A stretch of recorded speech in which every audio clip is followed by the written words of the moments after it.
Segundo bienio o bienio conservador.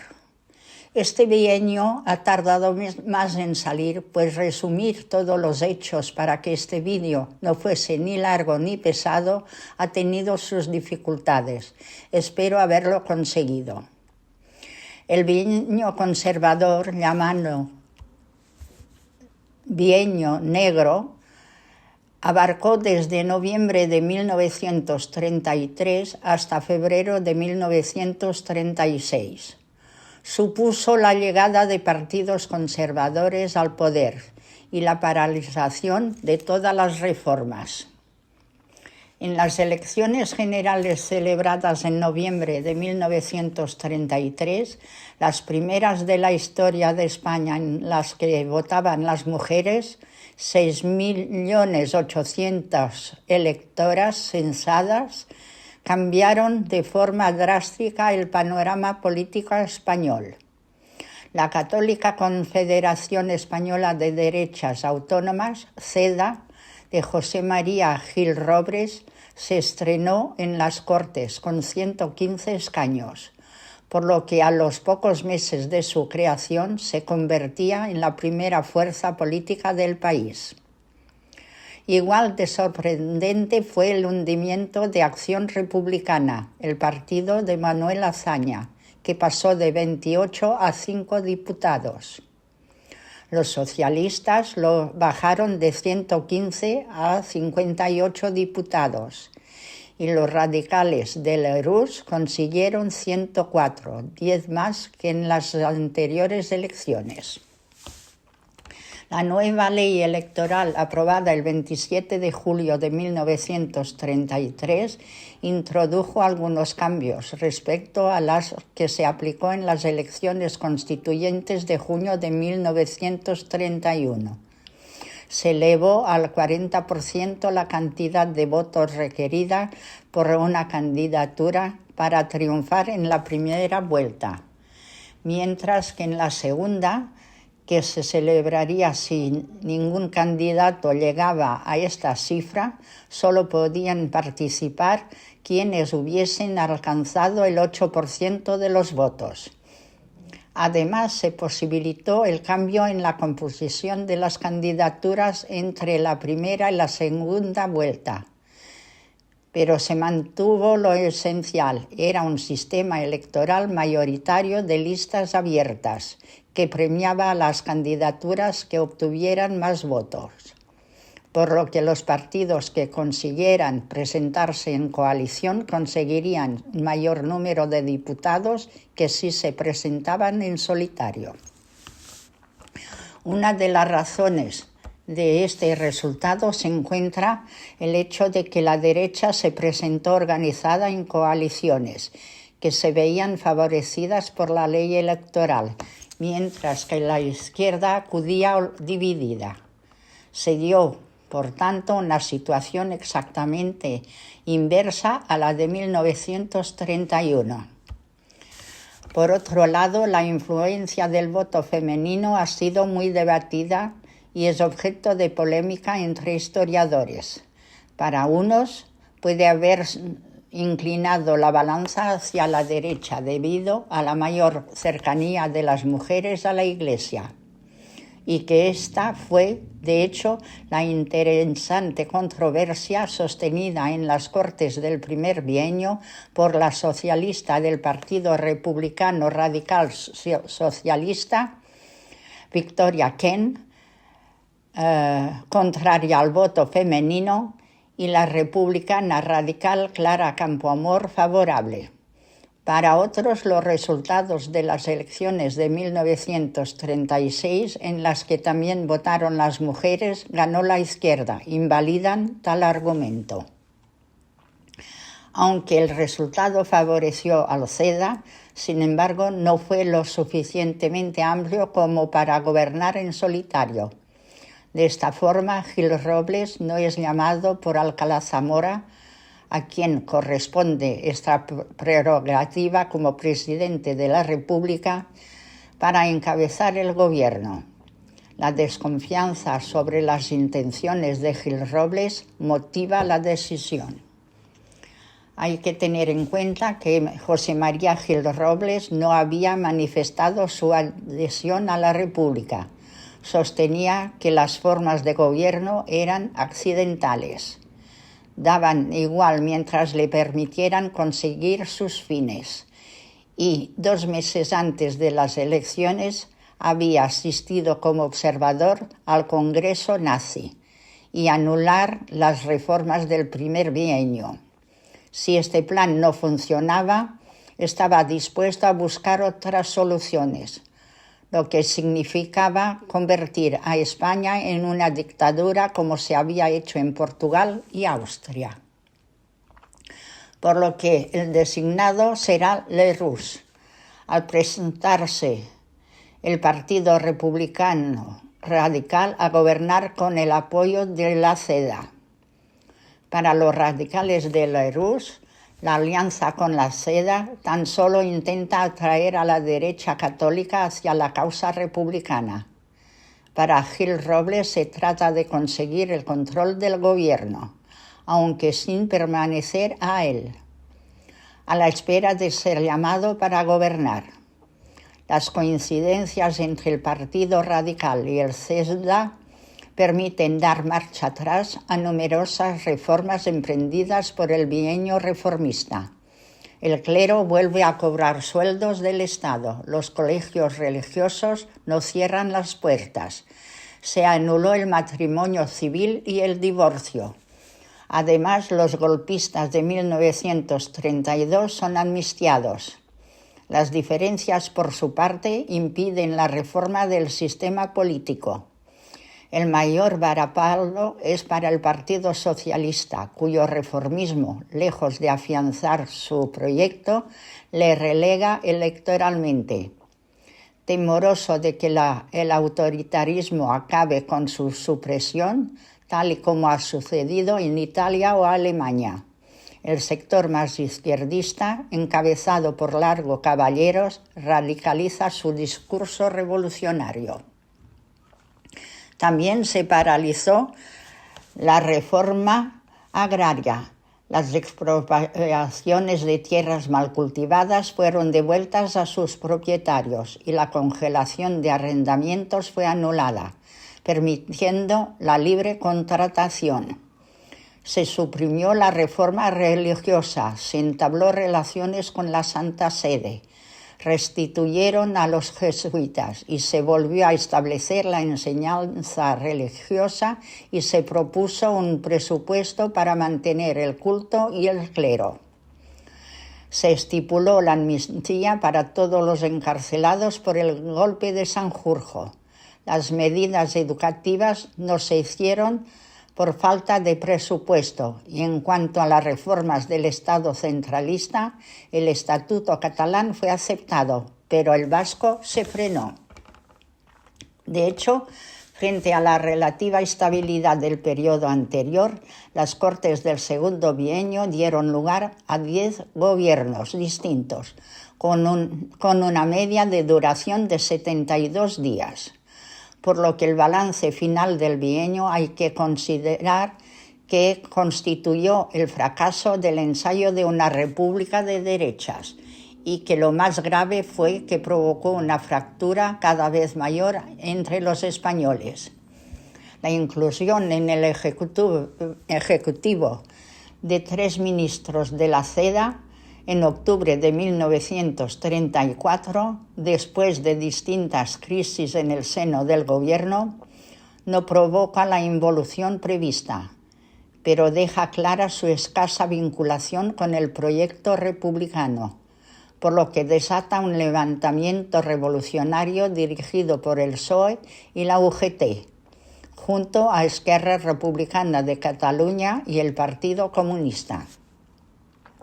El recuerdo de lo ocurrido en Alemania, donde Hitler ha accedido al poder un año antes de manera legal, desmantelando rápidamente el sistema democrático, o en Austria, donde Engelbert Dollfuss acabó con los socialistas en nombre de un movimiento católico semejante a la CEDA, está presente para los sublevados.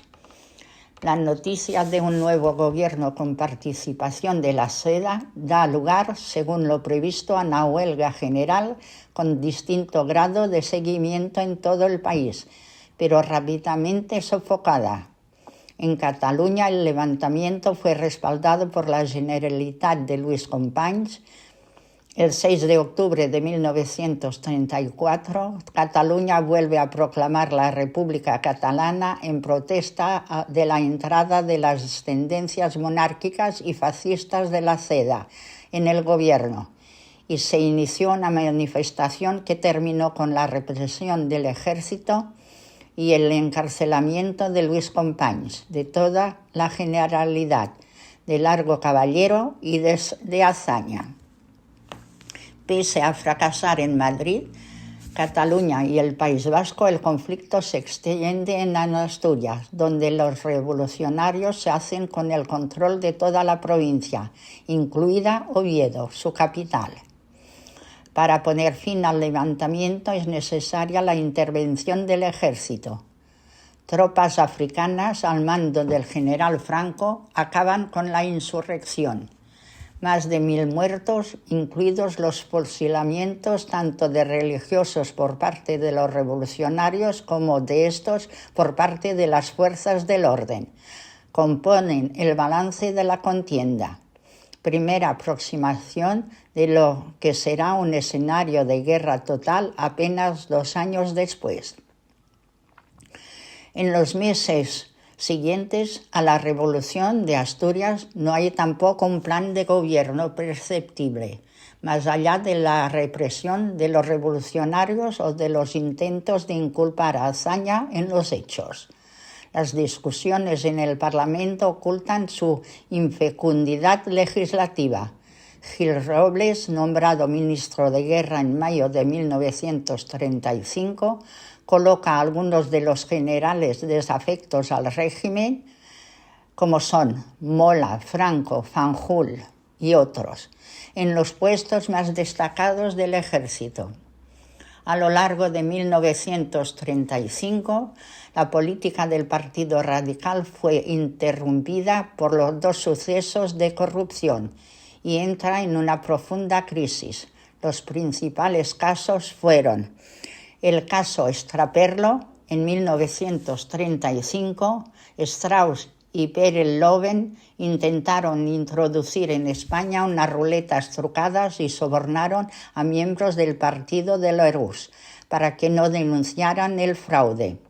La concesión de licencia a un tipo de ruleta llamada Estraperlo, término que se añadiría al castellano extraperlo, como sinónimo de mercado negro. El conocimiento del caso supuso un gran escándalo. El caso Nombela. Antonio Nombela, el inspector de colonias, destapó la estafa de una compañía colonial española que, colaborando con políticos, exigió una indemnización tras la pérdida fingida de un barco perdido. Los escándalos de corrupción, más las malas relaciones entre los cedistas y radicales, llevaron a la dimisión de Lerroux para el septiembre de 1935. Alcalá Zamora se resiste a dar el gobierno a Gil Robles e intenta en diciembre una solución personal entregándoselo a Manuel Portela Valladares. Las presiones recibidas desde todos los grupos parlamentarios acaban con la disolución de las Cortes y la convocatoria de elecciones en febrero de 1936.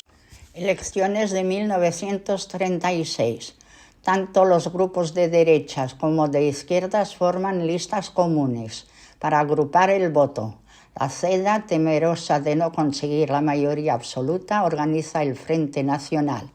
Por su parte, los republicanos de Azaña y los socialistas, a los que se suman los comunistas, se agrupan en torno al Frente Popular.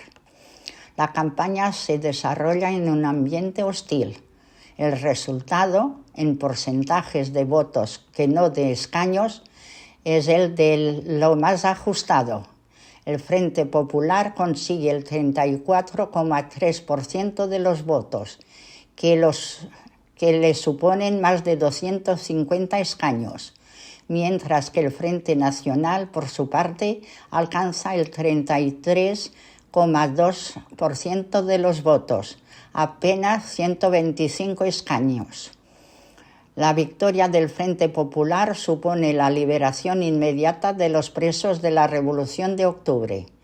Tras las elecciones, Azaña forma un gobierno compuesto exclusivamente por republicanos, sin la presencia de socialistas.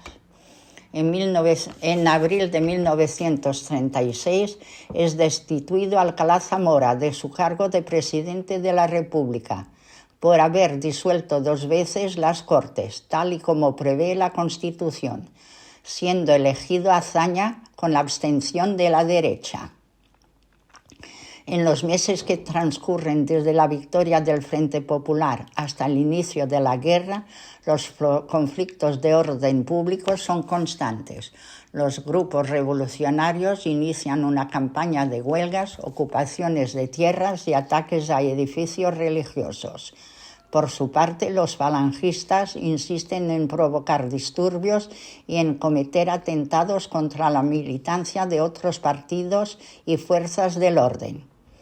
En marzo de 1936, el atentado por parte de los falangistas contra Jiménez de Asúa, intelectual socialista y uno de los padres de la Constitución de 1931, que causa el fallecimiento de su escolta unos días después, da lugar a la ilegalización de la Falange y a la detención de su junta política, incluido José Antonio. Conspiración y golpe de Estado. La polarización y el clima de enfrentamiento se incrementa en la primavera de 1936, cuando un sector del ejército tiene ya avanzada la conspiración para un golpe de Estado. El general Mola, destinado desde el mes de marzo en el gobierno militar de Pamplona, a donde el gobierno del Frente Popular lo ha trasladado por desconfiar de él, inicia una serie de contactos y elabora diversas directrices e instrucciones que van perfilando una acción con apoyo de sectores civiles, dirigida al derribo del gobierno. Pese a tratarse en principio de una maniobra militar, los conspiradores establecen comunicación con el movimiento carlista, con Falange, con la CEDA, con Acción Española, etc. Llegado el verano, la sublevación, a falta de algunos matices, está más o menos lista. Los enfrentamientos en las calles en los grupos de izquierdas y de falangistas dirimen sus diferencias, siguen su escalada. El 12 de julio, José Castillo, teniente de la Guardia de Asalto y simpatizante socialista, cae muerto en un atentado terrorista. Como represalia es asesinado a su vez horas después el líder de la derecha monárquica, José Calvo Sotelo.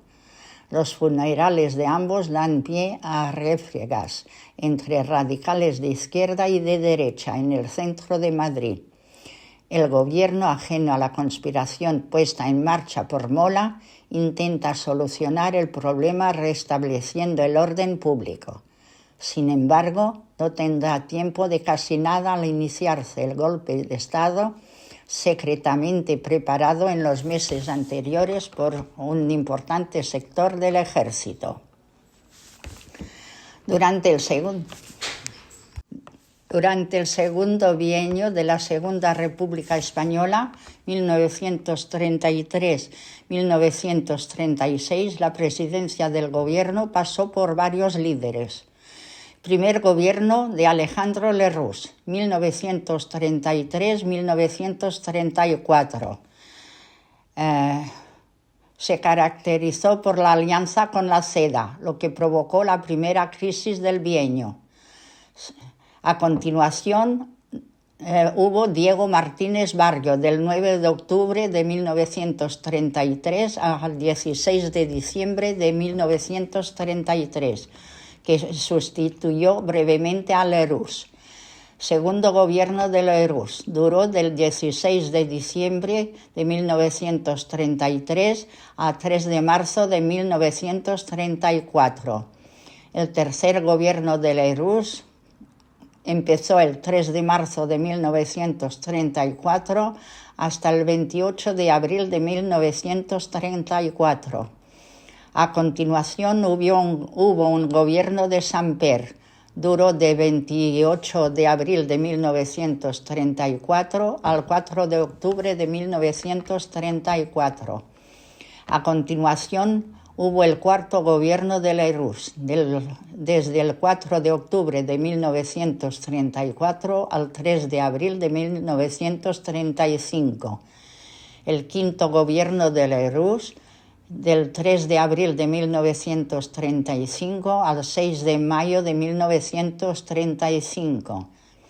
A continuación, el sexto gobierno de Lerroux, del 6 de mayo de 1935 hasta el 25 de septiembre de 1935. El primer gobierno de Chapa Prieta, del 25 de septiembre de 1935 al 29 de octubre de 1935. El segundo gobierno de Chapa Prieta, del 29 de octubre de 1935 al 14 de diciembre de 1935. El primer gobierno de Portela, el 14 de diciembre de 1935 al 30 de noviembre de 1935. El segundo gobierno de Portela, el 30 de diciembre de 1935 al 19 de febrero de 1936. Con esto damos por terminado el segundo bienio.